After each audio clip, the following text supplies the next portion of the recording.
Selamat hari Minggu. Ini kok lagi diam-diam begini, kenapa? Ya, saya sangat bersyukur, satu kehormatan bisa berbagi firman Tuhan di kesempatan siang hari ini. Dan saya tahu kita semua udah semangat dengar firman Tuhan. Saya juga semangat untuk kasih tahu firman Tuhan. Semoga semangat ketemu, jadi bahagia kita maksudnya. Ya, dan kita mau welcome Bro Harlem dan Sis Fania bersama-sama dengan kita dari... Ya wajar lah bro, kita sangat kangen kok. Ya betul, dari Indonesia. Ya, kita sebelumnya mari kita tunduk kepala kita berdoa. Bapa di surga, kami sangat bersyukur atas kebaikan Engkau. Terima kasih untuk bisa memberikan kepada kami dan menunjukkan kepada kami kebaikan Engkau. Sepanjang kami hidup, kalau kami adalah orang-orang yang bisa melihat akan cara kerja Engkau dan campur tangan Engkau dalam kehidupan kami. Kami berdoa kiranya Engkau betul-betul senantiasa menjadi Allah dan Bapa dalam kehidupan kami. Sebab itulah Engkau sebenarnya. Tapi bantu hati kami untuk selalu bisa menemukan Engkau dalam setiap pergumulan, kemenangan, dan kebahagiaan hidup kami. Kami bisa menemukan Engkau Tuhan. Dan terutama bisa mendapatkan wisdom daripada firman Engkau. Mendapatkan pengertian, pemahaman daripada firman Engkau. Sehingga setiap hari, hari demi hari, gambaran Engkau makin hari makin sempurna. Biarlah firman di pagi hari ini bisa membantu kami untuk makin mengenal Engkau. Serta hamba-Mu yang berbicara, dalam nama Yesus kami berdoa dan mengucap syukur. Amin. Kita tema di bulan Agustus diambil daripada kitab Amsal. Dan bagian saya pada siang hari ini berbicara tentang wisdom in a relationship. Bagaimana kebijaksanaan dalam membangun suatu hubungan. Saya memulai dengan Amsal pasal 13 ayat 20. Dikatakan begini. Siapa bergaul dengan orang bijak menjadi bijak. Tetapi siapa berteman dengan orang bebal menjadi malang. Ayat ini menurut saya luar biasa. Karena sudah menggambarkan hasil akhir dari orang sebelum memulai. Kalau berteman dengan orang bijak, hasilnya menjadi bijak. Kalau berteman dengan orang yang bebal, hasilnya menjadi malang. Nah, setiap hubungan kan ada namanya hasil akhir. Ada hubungan yang berteman lama, ujungnya adalah biasa-biasa aja hubungan itu. Selesai hubungan, oke, fine. Ada yang pertumbuhan, just a friend. Ada lagi hubungan persahabatan yang kita berteman lama, makin rusak hidup kita. Betul kan? Ada begitu kan? Ada lagi hubungan kita membangun hubungan lama, tapi kita bisa menemukan kebahagiaan. Karena Alkitab berkata, bergaulah dengan orang bijak.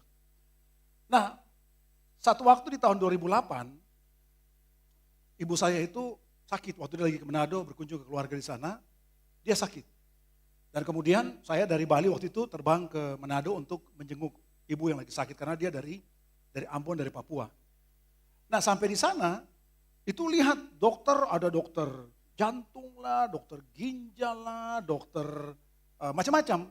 Jadi dia dibilang, oh ini ada ginjalnya bermasalah, ini ada jantungnya bermasalah. Jadi bayangkan tiap hari ambil darah, obat ginjal, obat jantung, segala macam. Dari mama saya yang seorang wanita Ambon yang sangat strong, menjadi lemah. Dan kayak, ya udah karena saya harus balik ke Bali, saya kemudian minta kakak saya yang paling dewasa, yang paling tua untuk datang dari Papua, datang jenguk mama saya. Sampai di Manado di rumah sakit dia lihat. Hari pertama, hari kedua, kakak saya bukan seorang yang berpendidikan. She wasn't an educated person. Dia give up her school supaya bisa taking care of us. Tapi dia sudah di Papua pada saat itu sekarang udah lebih dari 50 tahun. Tapi pada saat itu dia sudah sekitar 30 tahun tinggal di Papua. Imagine dia uneducated person compared to the dokter yang ahli-ahli. Dari mama saya kedua dia bilang, ini malaria ini. Kakak saya bilang malaria. Dokter bilang, oh nggak bisa. Tuh kakak saya bilang, dokter saya ini 30 tahun di Papua. Saya dari tiap tahun saya kena malaria dan saya tahu, saya yakin ini malaria. Dokter bilang nggak bisa. Ini bukan saya mau tidak menghargai profesi kedokteran. Saya kasih tahu cerita aja. Nanti dia bilang wah saya tidak menghargai, bukan. So kakak saya yang tidak berpendidikan tetap ngotot. Akhirnya bikin perjanjian bahwa udah kalau ada apa-apa dengan ibu ini, keluarga tanggung jawab. Oke, tanda tangan, kemudian kakak saya keluarkan, mama saya tinggal di rumah kita di sana. Nah, hari dia rawat, hari kedua mama saya udah sehat, lebih sehat. Kemudian terbanglah dia ke Timika, mama saya di Bali ke Timika. Kemudian saya dari Bali, saya juga terbang ke Timika, ketemu dia. Udah nyampe hari itu, of course dia masih, istilahnya masih nggak bisa kontrol, buang airnya segala macam ya pada waktu itu ya. Nah sorenya kita bawa ke dokter umum di Timika, yang prakteknya di ruko yang kecil biasa. Kita masuk, mama saya, dokter lihat, mama saya, dokter cuma dokter biasa. Tapi sudah puluhan tahun tinggal di Papua. Dia bilang begini, Oma nih kekurangan vitamin D nih katanya. Maksudnya kekurangan duit nih pasti nih katanya kan. Dokter bilang, Oma nih kurang vitamin D. Terus mama saya ketawa-tawa. Dia kasih obat obat malaria. Zep, obat malaria. Besok pagi mama saya udah jalan-jalan di taman. Dari yang, maaf kata, buang airnya sudah pakai pampers, tiba-tiba menjadi sehat. So, sering yang dilihat adalah simptomnya. Ginjalnya bermasalah, jantungnya bermasalah, segala macam. Tapi lupa bahwa akar daripada penyakit adalah malaria. Hal yang sama dengan hubungan, brothers sisters. Hari ini kalau kita googling, apa tip-tip membangun hubungan dalam pernikahan? Keluarlah, mau berapa banyak? 18, 20 silakan, ada banyak. Bagaimana cara mencari pasangan yang sebaik? Keluarlah tip-tip itu. Kita bisa googling dan sama jam informasi, you can find any book. Dan kasih tahu kepada kita, apa tip mencari pasangan? Apa rahasia-rahasia? Gimana pernikahan itu langgeng? Semua dikeluarkan. Tapi yang keluar itu kebanyakan adalah simptomnya. Amsal on the other hand mengajar kepada kita esensinya. Dan dia bilang bahwa untuk kita membangun suatu hubungan, relationship, jangan kita fokus kepada simptomnya. Yang tadi harus tidak pemarah, harus begini. Itu kan itu yang kelihatannya. Tapi di dalamnya yang diajarkan oleh Amsal, itu yang paling penting. Dan ini berlaku bukan cuma hubungan dalam sebagai single cari pasangan hidup, bukan juga dengan suami istri, tapi juga orang tua kepada anak, anak kepada orang tua. In every situation, konsep daripada Amsal itu sangat membantu kita untuk memahami esensinya. Jadi karena itu ada pertanyaan yang kedua adalah dikatakan orang bijak, betul ya? Ya, jadi kalau berteman sama orang bijak, pasti jadi bijak, kan begitu? Pertanyaan saya begini, orang bijak itu siapa? How do you know orang itu bijak? Gimana kita memilih pasangan, single cari pasangan, Alkitab bilang cari orang bijak, supaya saya jadi bijak. Gimana kita ngukur istri atau sister, brother itu dia bijak orangnya? Aduh bro, lihat pada istri, lihat kepada suami, aduh. Kayaknya sudah terlambat saya memilih gini, maksudnya kan. Jangan begitu. Ini dari mana kita tahu? Dan apa ukurannya? Karena orang bijak, hasilnya kita jadi bijak. Tapi orang yang bebal, hasilnya kita menjadi malang. Dan Malang itu, brothers sisters, ada Jawa Timur. Kan betul. Malang di Jawa Timur kan. Betul. Supaya kita betul ya. Oke.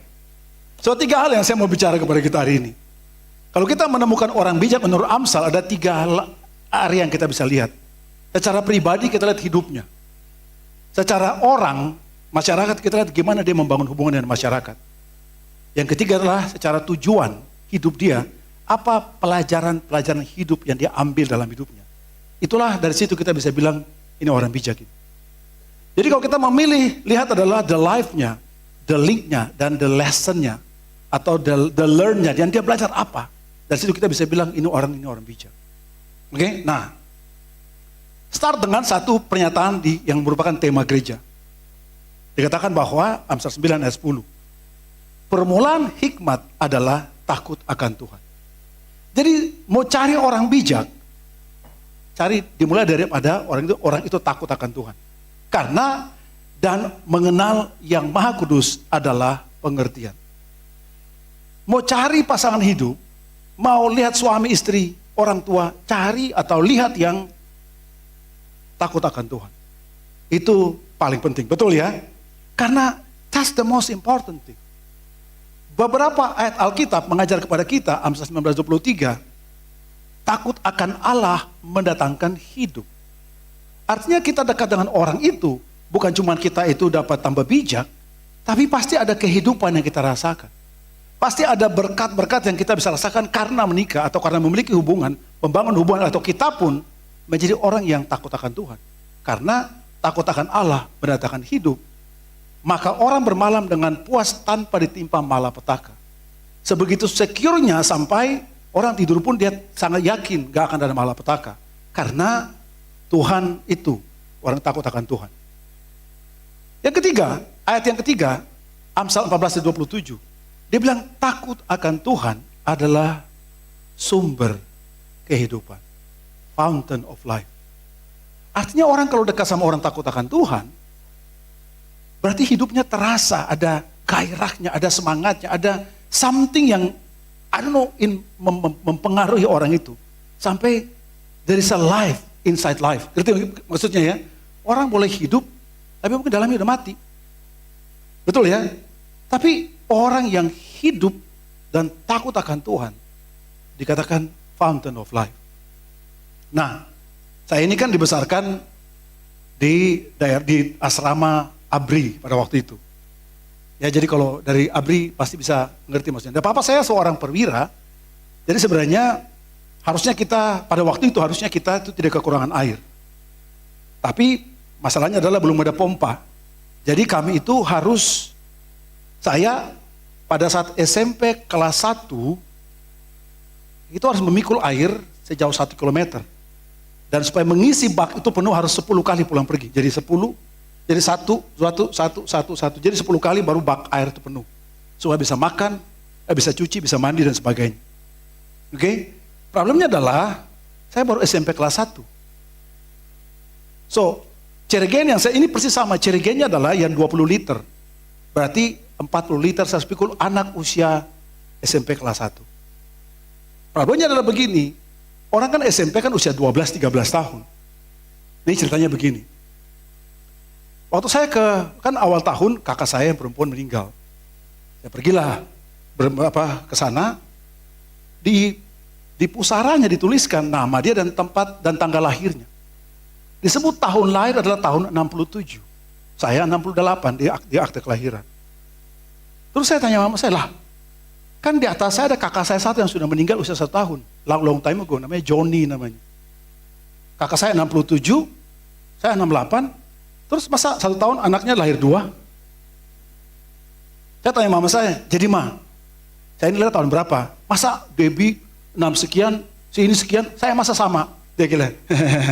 Berarti dia nggak tahu saya tahun berapa nih, oke? Dia nggak tahu nih tahun berapa kan? Oke. Terus saya mulai pikir, pantesan saya itu namanya akte kenal kelahiran, bukan akte kelahiran.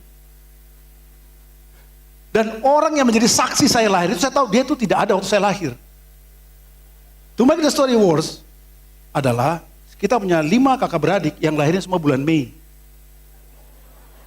Dan semuanya akte kenal kelahiran. Saya tanya mama saya, jadi saya lahir kan, adik saya 8, saya 9, ada 10, jadi 8, 9, 10. Kalau nggak salah ada 15 dan satu lagi saya lupa. Terus saya bilang, jangan-jangan dia mulai ngasal waktu bikin tanggal lahir kan. Saya tanya buat mama saya, jadi saya lahir tanggal 9 atau bukan? Jawabnya adalah, ya itu jawabannya. Setelah pulang dari Papua, orang kan semangat, saya kayak hilang, siapa saya sebenarnya ini? Saya kehilangan jati diri saya, gitu kan. Saya itu tidak lewatin TK sebenarnya, brother sister. Karena mama saya guru kelas 1 SD, dan gak ada orang jaga saya, terpaksa diajak saya ke sekolah. Zaman dulu kan, zaman SD kan belum ada seragam. Jadi masih pakai sandal jepit, datang ke sekolah, duduk di kelas, karena mama saya ngajar. Saya bisa baca, bisa tulis. Ikut ujian dulu saya, naik kelas maksudnya. Jadi kalau saya kurang lucu, karena tidak lewatin TK saya langsung SD saya kayak gitu. Oh lucu ya? Malah gitu lucu. Jadi bayangkan, artinya adalah, waktu mikul air ini, usia saya 10 tahun. 40 kilogram, 1 kilometer pulang pergi. sampai, dan itu, jadi kalau saya sekolah pagi, berarti sorenya saya pikul. Supaya besok pagi ada air. Kalau saya sekolah siang, pagi-paginya saya pikul. Supaya malam kita sudah enggak. Jadi kayak gitu hidupnya. Sampai saya SMA kelas 1, jadi 3 tahun. Baru kemudian airnya mulai mengalir. Karena sumber air so dekat maksudnya. Tolong jangan bilang saya bro, sumbernya so dekat, jangan ya. So dan gini, waktu si penulis menulis fear of God is the fountain of life, dia ngerti betapa air itu penting. Karena dia bicara tentang fountain, sumber mata air kehidupan. Ini adalah Gihon Spring, mata air Gihon. Berada di luar Yerusalem. Kita tahu kalau sudah pergi ke sana, kita semua dan Bu Harlan juga pergi ke sana. Mereka membangun Raja Hezekia karena dikepung, dia membangun namanya terowongan supaya dia membawa air dari Gihon Spring sampai ke Siloam Pool, kolam Siloam. Tapi waktu si penulis bilang bahwa fear of God is the fountain of life, dia ngerti bahwa it's so difficult untuk bawa air dari Gihon sampai ke tempat orang Israel di Yerusalem karena lebih tinggi dan pada saat itu belum ada pompa, teknologi belum ada. Brothers and sisters, fear of God, karena kita harus cari pasangan atau cari persahabatan di mana orangnya takut akan Tuhan supaya terpancarlah kehidupan daripada hubungan itu. Kalau tidak, there will not be a fountain of life. Tapi bahkan hubungan yang tadi tak ada pengaruh apa-apa atau bahkan kepada kehancuran hidup kita. Nah, pertanyaan yang kedua adalah apa itu fear of God? Kan question akan itu, karena inilah gambaran EI tentang, saya bilang coba find fearful and apa God. Keluarlah gambar ini, wajah. Oke, waktu kita lagi marah anak kita, itulah perasaannya seperti begini. Fearful God. Saya bisa tampilkan gambar keyakinan yang lain tentang the way they see the God. Tapi kan juga kita nggak mau karena sensitif isunya. Tapi konsep Allah itu menakutkan, itu muncul dari sini. Makanya kemudian orang tanya, jadi kalau gitu adakah itu perasaan takut akan Tuhan? Jadi orang trembling, ketakutan, apakah itu takut akan Tuhan? Karena konsep yang diajarkan oleh agama adalah Tuhan itu punitive, hajar. Jadi kita takut sama dia, kita kayak gemetar, dan feeling yang kita dapatkan. Mereka exercise perasaan supaya orang takut akan Tuhan. Benarkah takut akan Tuhan itu adalah perasaan? Ini hebatnya Amsal. Amsal describe takut akan Tuhan seperti apa? Amsal 2 ayat 5. Dikatakan begini, hai anakku, jikalau engkau menerima perkataan, dia bilang jika engkau menerima perkataanku dan menyimpan perintah dalam hatimu. Kalau kamu dengar firman dan kamu ambil sebagai bagian kehidupan kamu, you put into practice, kamu lakukan jadi hidup kamu, jadi keyakinan kamu, sehingga telingamu memperhatikan hikmat dan engkau mencondongkan hatimu kepada kepandaian. So dia find the insight daripada cerita kehidupan dia. Dari firman Tuhan dia ambil pengertiannya. Dan dia dari apa yang dia lakukan, dia lihat, dia ngerti, dan dia saring pengertian yang benar bagi yang berguna bagi dirinya apa.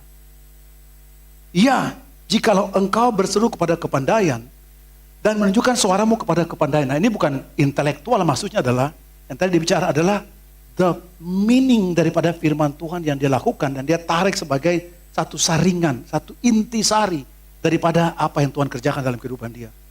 The konsep tentang Tuhan, pemikiran tentang Tuhan, keyakinan imannya, segala macam dari firman Tuhan dia saring karena dia lakukan itu.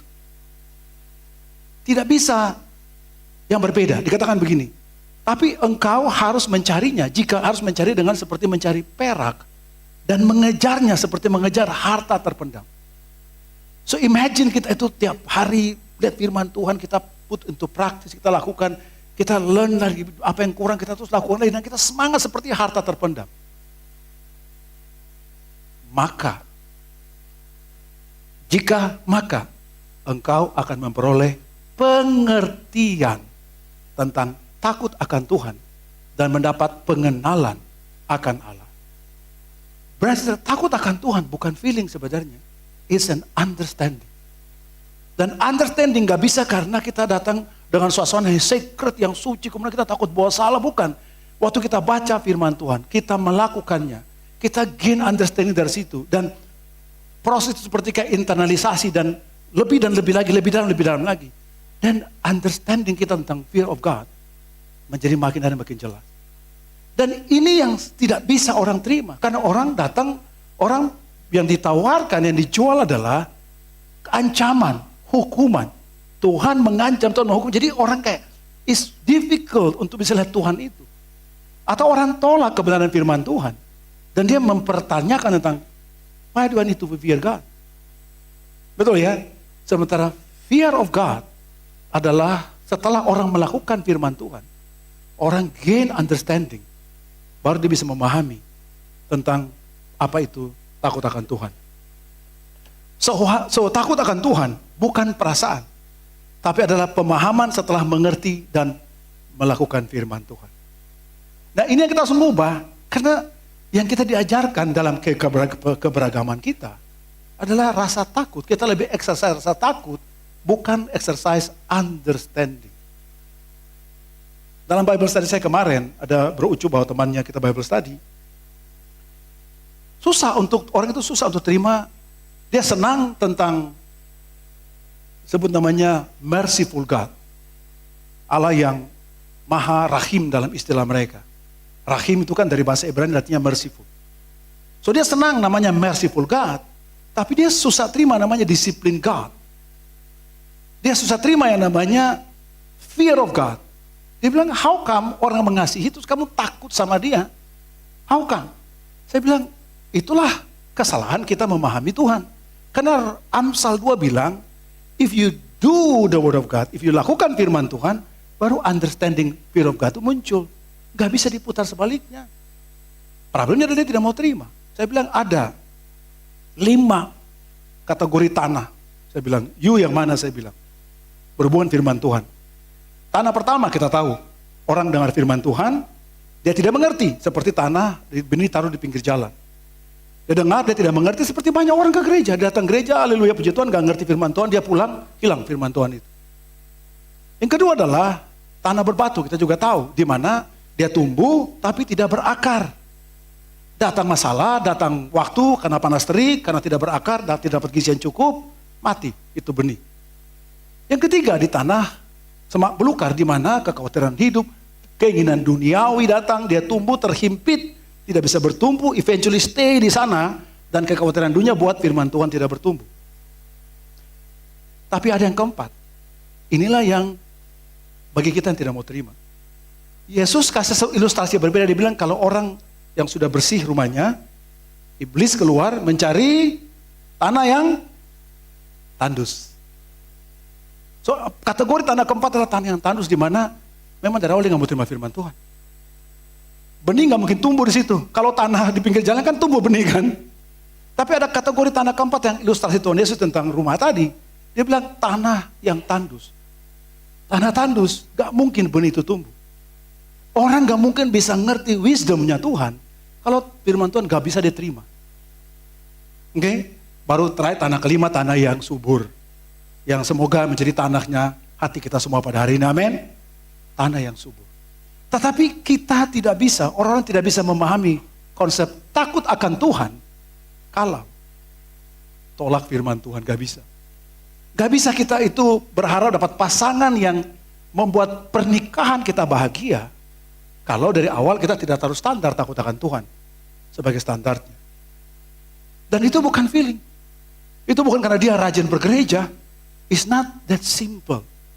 Bagaimana orang itu mencintai firman Tuhan dan melakukan firman Tuhan dalam kehidupan sehari-hari. Dan dia lihat itu sebagai proses dalam kehidupan dia. Gaining all the wisdom. Baru kita bilang dia akan memahami apa itu takut akan Tuhan. Jadi karena itu, brothers and sisters, mencari pasangan yang takut akan Tuhan adalah bukan yang beragama. Berarti maksudnya, bukan yang bergereja, tetapi yang betul-betul cinta firman Tuhan. Dan melakukan firman Tuhan dalam kehidupannya. Dan dia akan gain the wisdom. Dan itulah kemudian orang yang bijak akan menjadikan kita juga jadi bijak. Pernikahan dengan orang bijak suami istri saling membantu satu sama lain. Lebih bijaksana. Lebih bisa understand life more. Lebih bisa accept kalau ada defeat bisa sama-sama terima kekalahan itu. Lihat anak berhasil tidak jadi sombong, anak gagal tidak jadi menyalahkan. Kita bisa punya understand of life dengan sangat baik. That is wisdom dalam kehidupan. So hari ini, who are you looking? Siapa yang kita cari sebagai pasangan kita? Kalau hari ini kita menikah dan kita sudah merasa kita lebih bijaksana, puji Tuhan, bantulah pasangan kita yang belum bijaksana. Jangan kita menghakimi pasangan sama-sama jadi tidak bijaksana jadinya. Oh, saya sudah jadi murid Tuhan, tuh suami saya belum tuh. Ayo sana, babas tadi kamu. Jangan begitu. Kita jadinya bukan kita wise, jadi kita jadi tidak wise jadinya. Karena harusnya dengan kehidupan kita kasih pengaruh karena fountain of life itu. Yang kedua, ada dalam hubungan satu sama lain. Dari mana kita tahu orang itu wisdom atau wise adalah Amsal bilang waktu dia membangun hubungan. Amsal 12:18. Ada orang yang lancang mulutnya seperti tikaman pedang, tapi lidah orang bijak mendatangkan kesembuhan. Lidah orang bijak sebenarnya menyembuhkan luka. Kita setelah menikah, pasangan kita lukanya tambah luka atau tambah baik? Kan pertanyaan itu kan?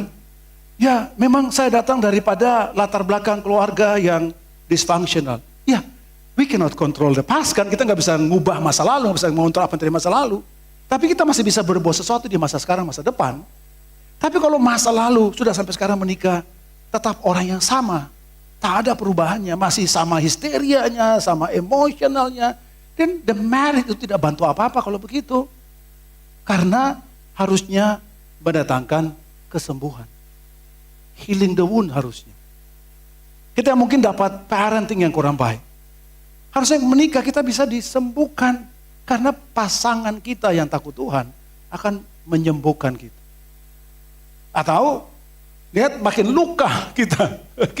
Dan makin tidak kemana-mana arah pernikahan itu. Kalau kita itu yang kita lagi hadapi dalam kehidupan kita, carilah bantuan. Bicara supaya kita bisa mendapatkan bantuan sehingga dinamika dalam hubungan suami istri menjadi lebih baik. Orang tua, anak kita tidak ada orang tua yang anaknya berhasil, haleluya, puji Tuhan. Praise God. Tapi tidak semua anak itu begitu, ada anak yang struggle kehidupannya. Mungkin dia secara akademik dia biasa-biasa aja. Will you accept dia dan compare kepada anak yang pintar secara akademik? Will you love your children or whatever the point? You have to love them. Dan as time goes by, healing luka yang mereka alami dalam kehidupan mereka juga bisa sembuh karena itu. Bukan kita demanding, ngerti maksudnya anak harus paling terbaik, paling jago segala macam. Creating another wounds, ciptakan lagi luka yang baru dalam kehidupan mereka. Sama juga dengan satu sama lain, brother sister. Sama juga dalam gereja, kita belajar namanya reparenting, betul kan? Di mana grup itu menjadi tempat di mana luka bisa disembuhkan. Jangan sampai kita sebegitu terlalu egois barangkali sampai kita lebih fokus kepada diri kita daripada satu sama lain gimana cara supaya orang lain menjadi lebih baik. Karena orang bijak kata-katanya pasti mendatangkan kesembuhan. Sebenarnya saya salah bikin bahan bro waktu itu. Jadi saya bikin khotbah tentang lidah di khotbah. Jadi sudah selesai dari Selasa, saya kasih ke Stefanus, inilah khotbah, sudah kasih mereka gambaran advice dari segala macam. Jumat malam Robert tanya, dia mau khotbah di Bintaro, bro boleh nggak kirim khotbah? Jadi biar saya compare. Udah saya kirim. Dia bilang, bro bukannya itu khotbah minggu ketiga? Hah? Minggu ketiga? Akhirnya hari Sabtu pagi, sebelum tadi kita rapiin lah segala macam. Tapi ada satu poin yang saya ambil, saya kutip dari khotbah saya yang seharusnya ini adalah begini. You know what happened waktu Sabat? Orang Yahudi kan mereka exercise Sabat kan. Kita kan cuma tahu, mereka baca kitab suci, mereka sinagog, mereka itu kumpul keluarga, mereka undang orang-orang untuk makan di rumah. Tapi ada satu family tradition yang menurut saya is very beautiful. Yaitu apa? Jadi ketika anak kumpul, orang keluarga kumpul, bapaknya akan membaca Bilangan pasal 6 tentang Bilangan atau Ulangan? Bilangan kalau nggak salah. Ulangan ya, tentang blessing. Dan dia akan memegang pundak anaknya atau kepalanya anaknya, kemudian mengucapkan, Tuhan memberkati engkau dan melindungi engkau. Tuhan menyinari engkau dengan wajahnya dan memberi engkau kasih karunia, damai sejahtera. Itu blessing yang dikasih kepada anak-anak. You know what the feeling of the boy waktu anak-anak waktu dapat blessing dari father every Saturday? It's a kata-kata yang mendatangkan kesembuhan. Sementara kepada ibunya, mereka akan baca Amsal 31. Seperti mereka bikin resource gosip. Jadi anak mereka baca, mama di sini, ibunya, kemudian wanita yang bijak adalah, mulailah Amsal 31 dibacakan dan ibunya di samping mendengarkan kata-kata ibu yang bijak itu. Not to judge the mother, tapi to bless the mother. So Bapak bless the child. Mother, mereka kemudian bless the mother. And it's so beautiful menurut saya. Karena lidah orang bijak, healing wounds, menyembuhkan luka-luka. Hari ini brother sister, it's a lesson bagi saya juga. You know,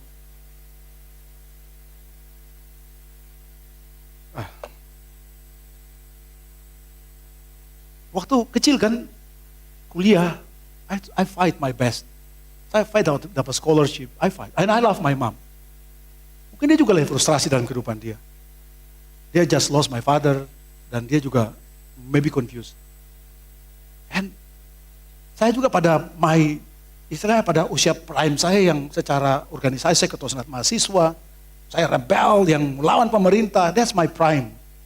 Jadi sama mama kita nggak getting along well kayak gitu. Saya sudah sekolah, saya sudah bayar kuliah saya sendiri sejak semester 3 karena beasiswa itu. Tapi kata-katanya, dan I love my mom, ini cuma cerita aja. Kalau dia lagi marah itu, terkutuklah kandungan saya, kamu pergi saya tunggu mayat kamu lah, apa bahasa-bahasa itulah. I know she loves me, the way dia express. Tapi itu, without realizing, somehow, ketika saya frustrasi kepada anak-anak, my feeling of discontent itu bisa muncul. Dan in my mind, I say things yang sebenarnya I know itu hurting. Tidak keluar, tapi pikiran ada. Itu maksudnya ya. So this is the thing yang I wish, you know, the church kita bisa praktis itu. Bahwa jadilah orang bijak dalam membangun hubungan. Dengan kata-kata yang membuat orang itu sembuh luka-lukanya.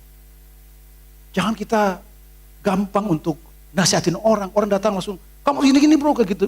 Maybe dia understand solution of life. Maybe kita bukan orang, maksudnya kita just a friend, I don't know. Tapi become a person yang orang datang luka-lukanya bisa disembuhkan. Amsal 16 ayat 23. Hati orang bijak menjadikan mulutnya berakal budi dan bibirnya lebih dapat meyakinkan. Orang bijak yang bagus dalam hubungan adalah dikatakan ada akal budi yang disampaikan. Sesuatu yang keluar adalah dari reasoning yang benar. Dia lihat, dia dengar, dia analisa, dia pikir, dia gali firman Tuhan, baru keluarlah solusinya. Daripada kita kadang-kadang berarti seolah-olah kita tuh expert of life. Zup, tanpa kita menghitung, menganalisa, let go deeper understand, baru kita say something. Karena lidah hati orang bijak, mulutnya itu pasti berakal budi. Dan yang itu dia ucapkan, lebih masuk akal, lebih meyakinkan. So hari ini kita waktu berbicara kepada orang lain, dalam membangun hubungan pada pasangan kita, anak-anak kita, keluarga kita, apakah datang daripada hati yang berakal budi? Atau dari hati yang sembrono, lagi marah kepada atasan di kantor, lagi marah kepada anak buah di kantor, lagi marah kepada orang lain di gereja, lagi marah kepada orang lain di jalan, dan anak kita jadi adalah korban, atau pasangan kita adalah korban. So, mulut yang berakal budi. Yang ketiga, Amsal 29, dikatakan orang bebal melampiaskan seluruh amarahnya. Tapi orang bijak akhirnya meredakannya. Maksudnya terjemahannya oke. Itu NIV mirip. Tetapi kalau kita baca yang lebih fokus pada ketelitian penerjemahan, dia bilang orang bebal itu mau bicara semua perasaannya. Semua dia mau cerita semuanya. Baru ngerti gua tuh siapa. Tapi orang bijak, dia bisa diam-diam menahan untuk tidak berbicara. Menunggu waktu yang tepat berbicara. This is wise. Nah, a fool gives full vent of his spirit. Pokoknya, gue ngomong apa? Kayak gereja kita ajarkan namanya asertif. Dimana kita dengar, kita acknowledge the feelingnya. Betul kan? Ya ini betul, memang itu betul. Tapi jangan sampai acknowledge feeling membuat kita tidak mau terima kebenaran. Kita cuma terima, iya yang penting kamu dengar perasaan saya cuma butuh didengarkan. Betul, tapi bagaimana dengan firman Tuhan? Bagaimana dengan kebenaran firman Tuhan? Jangan-jangan kita hanya mau orang yang dapat perhatian, didengarkan kita punya suara hati, kita bicara apa aja, but we don't really ready untuk dapat advice. Galatia, Paulus waktu menulis surat pada jemaat Galatia, Paulus bilang begini, if I tell you the truth, will you make me your enemy? Kalau saya kasih tahu kamu kebenaran, apakah kamu jadikan saya musuh kamu? Ini kalimat yang juga kita harus tanya kepada brother sisters. Kalau kita bicara sebenarnya orang kasih kita advice dia membuat dia jadi musuh kita atau jadi musuh Anda. Karena orang yang bebal akan ngomong apa aja. Dia nggak peduli kamu siap atau tidak siap. Suasana emosi kamu, dia nggak peduli. Dia seorang bebal. Sama seperti suami istri. Suami pulang kerja. Betul ya? Mungkin di kerjaan lagi dimarahin atasan. Mungkin di pekerjaan performance-nya lagi nggak oke. Ketakutan mungkin karena PHK. Ya dia nggak mungkin cerita karena takut mungkin dia takut istrinya jadi worry. Betul kan? Dia holding itu dalam hati dia. Lewatinlah macet Jakarta itu. Oke? Orang Jakarta senang macet Jakarta. Kalau kita macam begitu kan? Kita sudah inline dengan sopan. Ada yang nyerobos, kayak gitu kan. Begitu kan.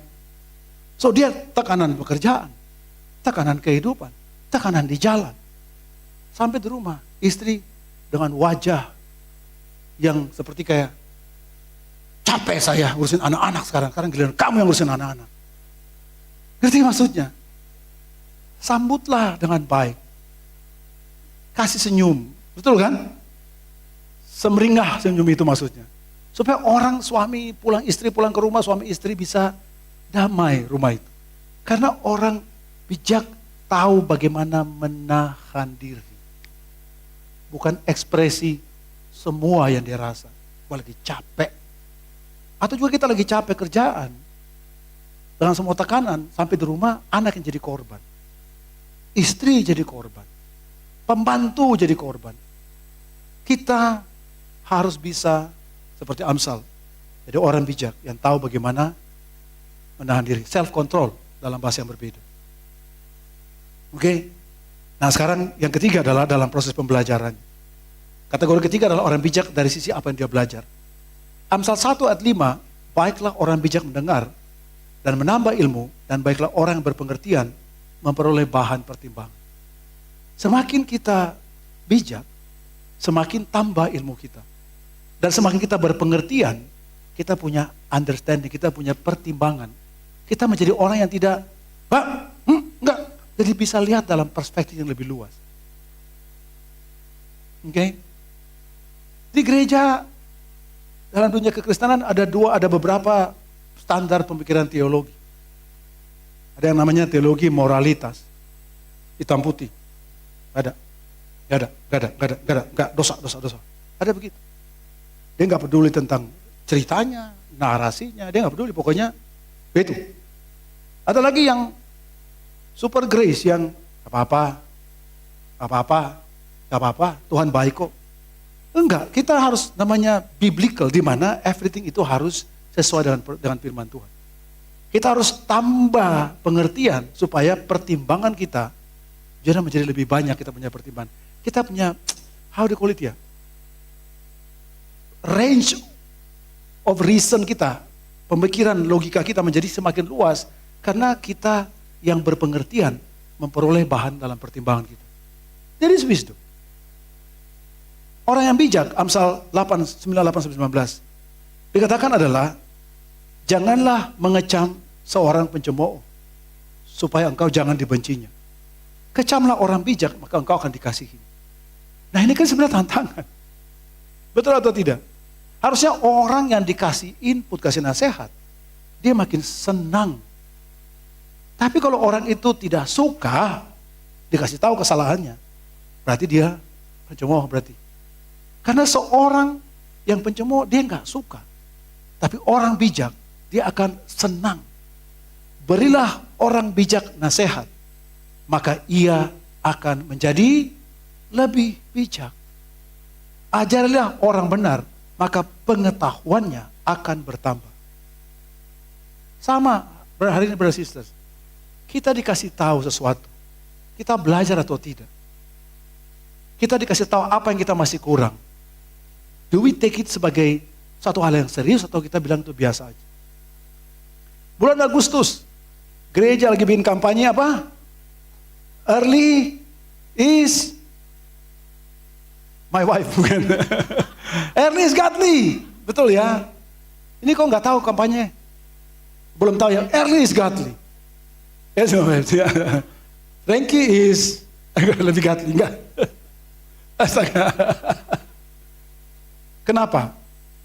Karena kita mau supaya jemaat diingatkan.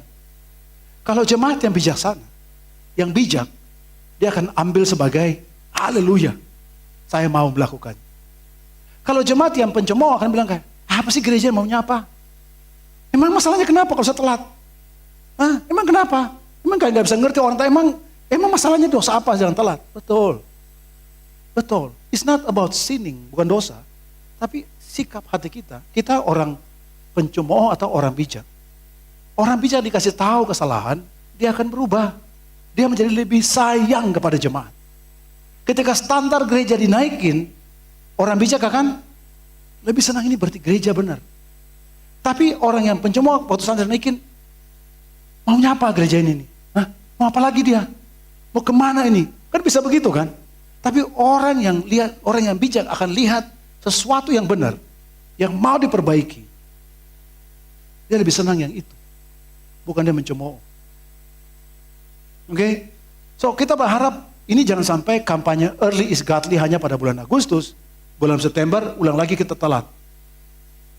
Tapi kita mau tahu menjadi suatu hal yang berkelanjutan. Saya kasih tahu kita 4 proses. Pertama adalah orang percaya, namanya believe atau dia value, dia menghargai bahwa terlambat itu nggak bagus. Dia harus hargai bahwa itu value-nya dia. Early itu bagus. Itu dia hargai, dia value itu. Setelah itu kemudian, ada kan orang yang tidak value, orang bilang, biasa aja telat. Tapi waktu orang itu diajarkan, dikasih awareness bahwa telat itu gak bagus, early itu bagus, dan itu menjadi nilai, value yang dihargai. Kemudian dia mulai melakukan, becomes a habit. Dilakukan, seminggu, 2 minggu, sebulan, 2 bulan. Karena itu menjadi habit dia, tanpa terasa, itu menjadi keyakinan dia. Dan ini bukan cuma di gereja dia tidak telat, tapi bahkan di semua aspek kehidupan dia akan tidak telat. Karena it becomes his conviction. Bahwa I have to be earlier. Kalau itu menjadi keyakinan dia, one day dia menjadi orang, karakter dia adalah orang tidak pernah telat. So from value, we agree, habit, kemudian menjadi conviction, keyakinan, terakhir bisa menjadi your character.